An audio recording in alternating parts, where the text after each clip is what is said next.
마태복음 10장 16절로 20절 말씀입니다. 합독하시겠습니다. 보아라, 내가 너희를 보내는 것이 마치 양들을 이리들 가운데로 보내는 것과 같다. 그러므로 너희는 뱀같이 슬기롭고 비둘기같이 순결해져라. 사람들을 조심하여라. 그들이 너희를 공회에 넘겨주고 그들의 회당에서 너희를 채찍질할 것이기 때문이다. 너희가 나중에 종족들과 왕들 앞에 끌려가서 그들과 이방인들에게 증언할 것이다.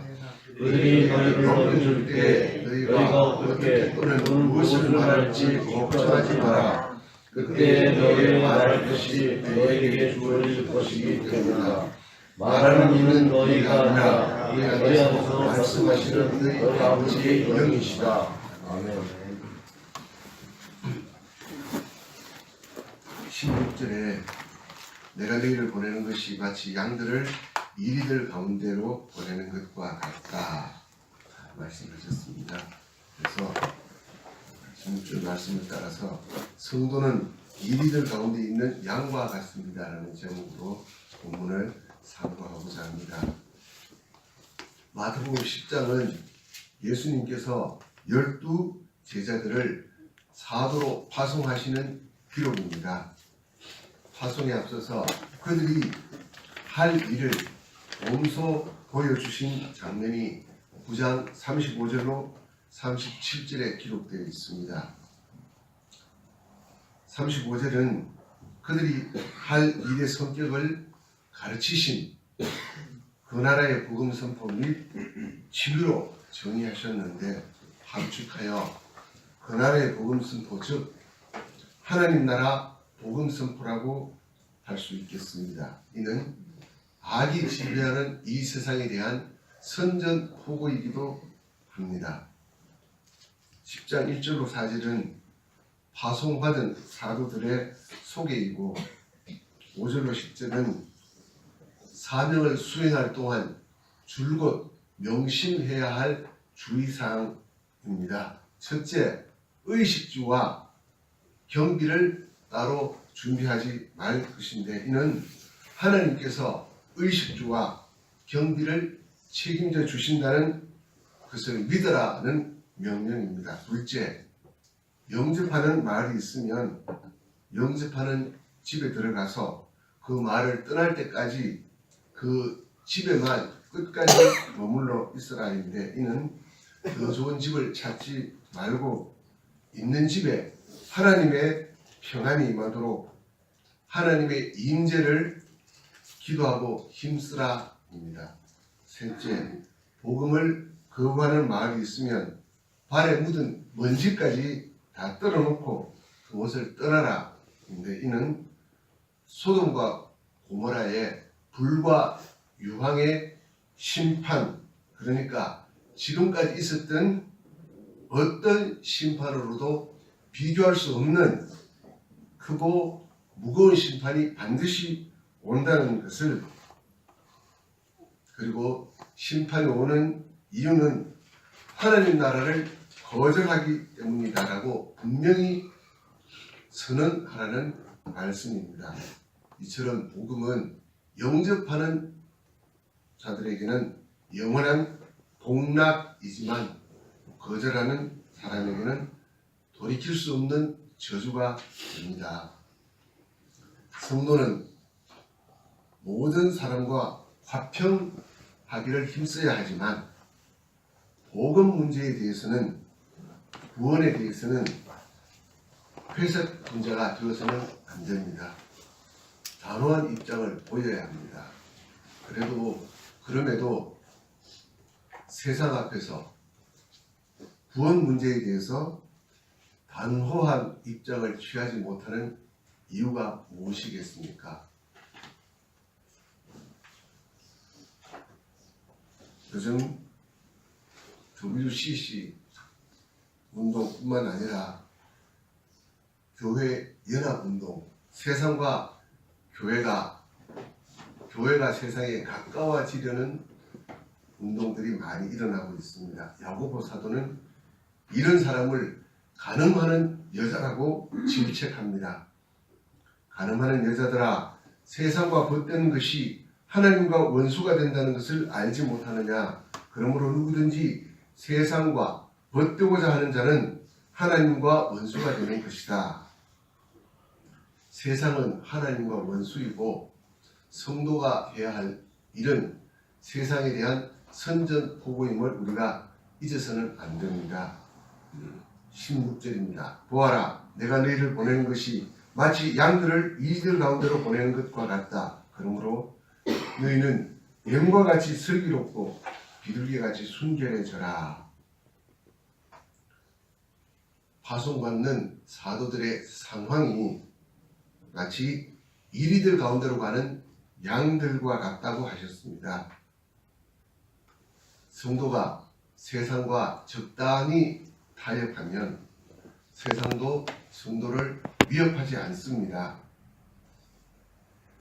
바빌로니아 왕 느부갓네살의 회유를 우리는 기억합니다.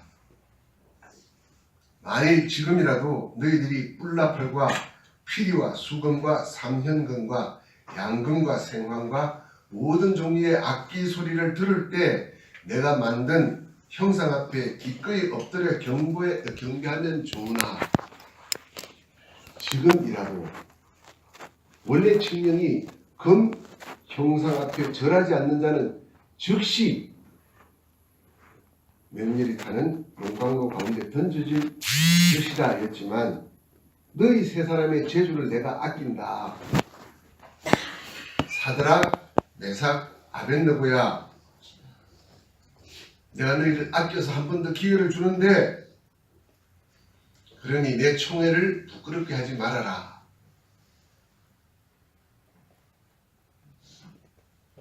왕의 회유입니다. 한 걸음 나가서 다니엘에게는 드러내지만 마라 였습니다. 예루살렘을 향해 창문들을 열고 기도하던 것을 기도를 계속하더라도 30일 동안만 문을 닫고 기도하라고 사자부를 앞세워서 위협하는 것입니다. 우리 모습이 이리 가운데 던져진 양처럼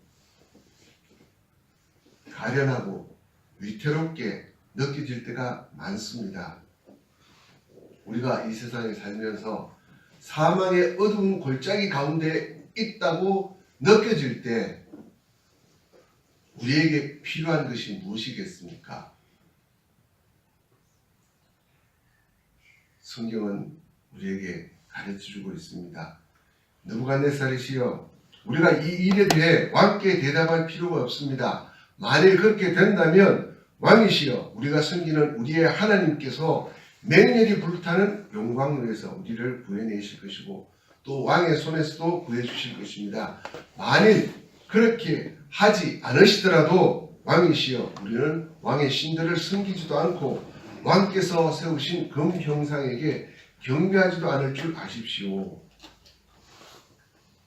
다니엘은 그 조세에 왕의 도장이 찍힌 것을 알고도 자기 집으로 가서 자기 집 다락방에서 예루살렘을 향한 창문들을 열고 이전에 하던 대로 하루에 3번씩 무릎 꿇고 기도하며 하나님께 감사하였다.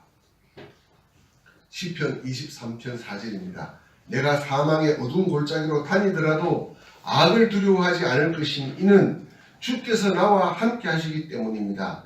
주님의 지팡이와 막대기가 나를 안위하십니다. 잔잔한 물가, 푸른 풀밭으로 가는 길목을 양을 잡아 삼키려는 악한 짐승이 호시탐탐 노리고 있지만 목자는 양들을 그 길로 이끌어 갑니다. 양이 목자를 신뢰하면 그 사망의 어두운 골짜기를 지나 잔잔한 물가, 푸른 풀밭에서 다윗의 표현대로 잔이 넘치는 행복에 겨우할 수 있을 것입니다. 양은 지팡이와 막대기를 많이 겪었을 것입니다. 구덩이에 빠졌을 때 목자가 지팡이로 건져내 주었습니다. 악한 이리가 다가오면 목자가 막대기로 이리들을 쫓아 주었을 것입니다. 체험들을 통해서 양들은 목자를 신뢰하게 되었을 것입니다. 시편 23편은 다윗의 체험적 신앙 고백 시입니다. 형들은 다윗을 무시했고 아버지도 막내 다윗에 대해서는 관심이 없었습니다. 들판에 양들과 함께 남겨졌을 때 그 소년 시절을 다윗은 하나님을 의지하는 것을 배웠습니다. 하나님을 목자로 삼고 자기에게 맡겨진 목독의 사명을 충실히 수행하면서 그는 무린내 기술을 연마했습니다. 봄과 사자와의 육탄전도 불사하면서 양떼들을 지키면서 무린내 기술을 연마했기에 시내에서 주운 돌 하나로 이스라엘을 조롱하는 골리앗을 무너뜨릴 수 있었습니다. 16절 보아라 내가 너희를 보내는 것이 마치 양들을 이리들 가운데로 보내는 것과 같다는 주님의 말씀은 무엇보다 먼저 내가 너희의 목자라는 사실을 기억하라는 말씀입니다. 사꾼 목자는 이리떼를 보면 양들을 이리떼 가운데 버려두고 도망가겠지만 주님은 선한 목자입니다. 너희들을 2명씩 보내지만 너희 둘만이 아니다. 항상 하나님의 임재 깨닫기를 힘쓰라 훈련받으라는 말씀인 것입니다. 장차 극한 환난과 박해를 통과해서 영광스러운 승리를 얻기 위해 부단히 훈련받아야 할 것을 보여주는 말씀입니다. 이 첫 번째 12제자 파송 훈련을 마친 후에도 그들의 연약함이 벗어지지는 않았습니다.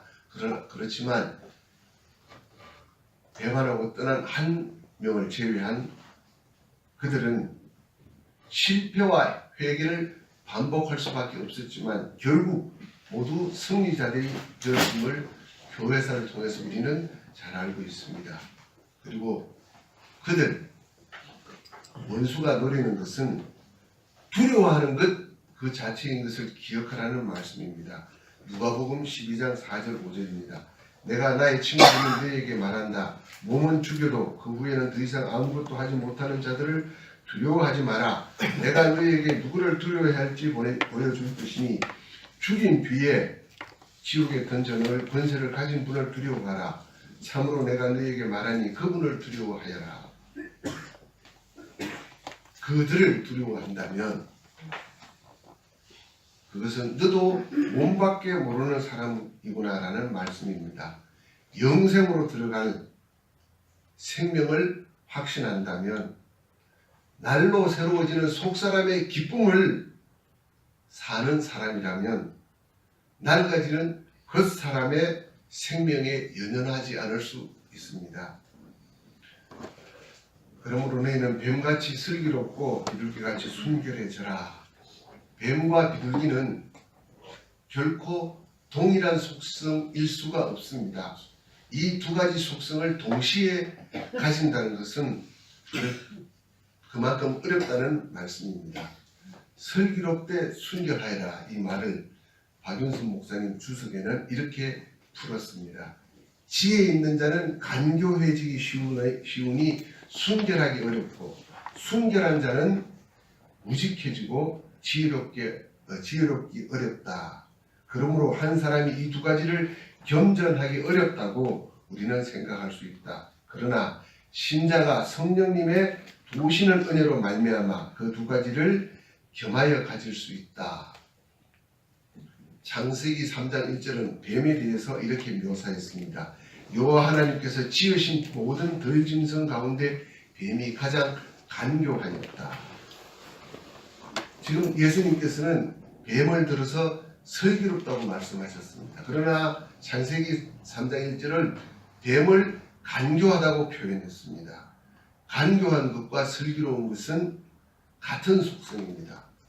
하나님을 두려워하고 하나님께 붙잡히면 슬기와 지혜와 명철이 되지만 하나님을 피하고 하나님을 떠나면 간교함이 됩니다. 인간이 하나님을 떠났으므로 인간의 지혜는 간교함이 되었습니다. 나의 슬기가 뱀의 간교함이라는 것을 깨닫는 사람은 하나님께 회개하고 그리고 하나님을 의지하게 되고 간교함이 슬기로움이 될 것입니다. 성경에는 뱀을 바라보게 하시고 구원하신 기록이 있습니다. 민수기 21장 5절로 9절입니다. 백성이 하나님과 모세에 대해 불평하기를 왜 우리를 이집트에서 이끌어내어 광야에서 죽게 하십니까? 음식도 없고 물도 없습니다. 그리고 우리는 이 형편없는 음식이 매우 싫습니다 하니 여호와께서 백성 가운데 불병들을 보내어 물게 하심으로 이스라엘의 많은 백성이 죽었다. 백성이 모세에게 가서 말하기를 우리가 여호와와 당신에 대해 불평하여서 죄를 지었습니다. 여호와께 기도하여 주께서 뱀을 우리에게서 떠나게 해주십시오 하니 모세가 백성을 위해 기도하였다. 여호와께서 모세에게 말씀하시기를 너는 불뱀을 만들어 그것을 장대 위에 달아놓아라. 물린 자는 누구든지 그것을 보면 살 것이다 하셨다. 모세가 놋뱀을 만들어 장대 위에 달아놓으니 뱀에 물린 자마다 놋뱀을 쳐다보면 살았다. 그들이 죽게 된 이유가 무엇입니까? 하나님의 구원을 거절하고 하나님의 구원이 하찮은 것으로 여기고 이집트를 사모한 것입니다.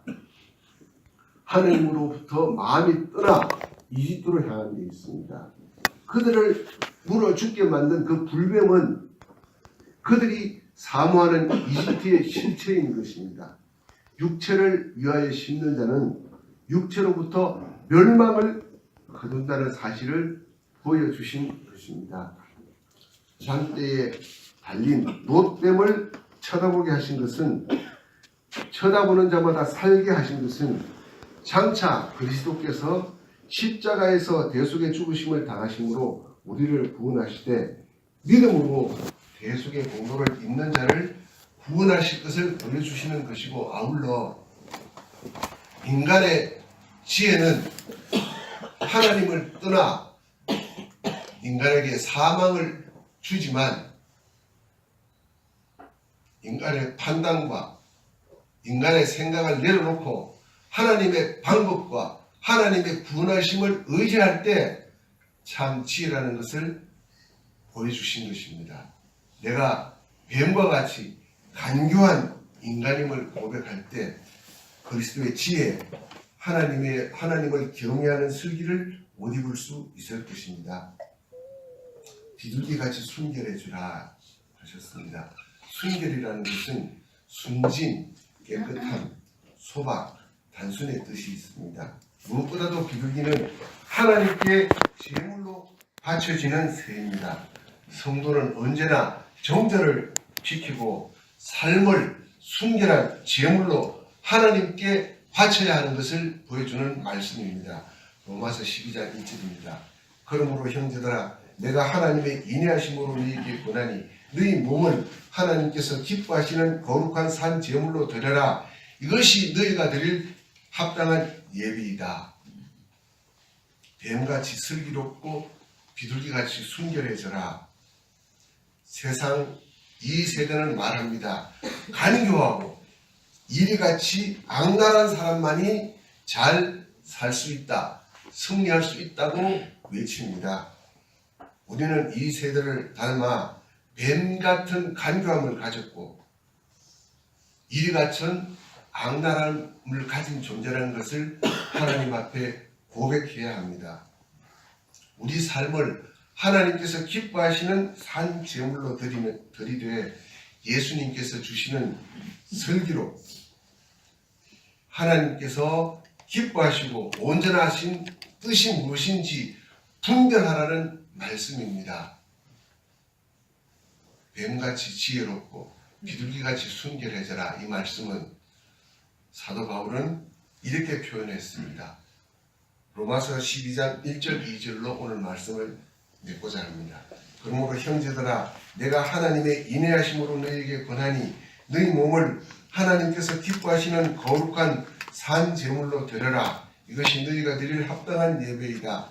너희는 이 세대를 본받지 말고 오직 마음을 새롭게 함으로 변화를 받아 하나님의 선하시고 기뻐하시고 온전하신 뜻이 무엇인지 분별하도록 하여라.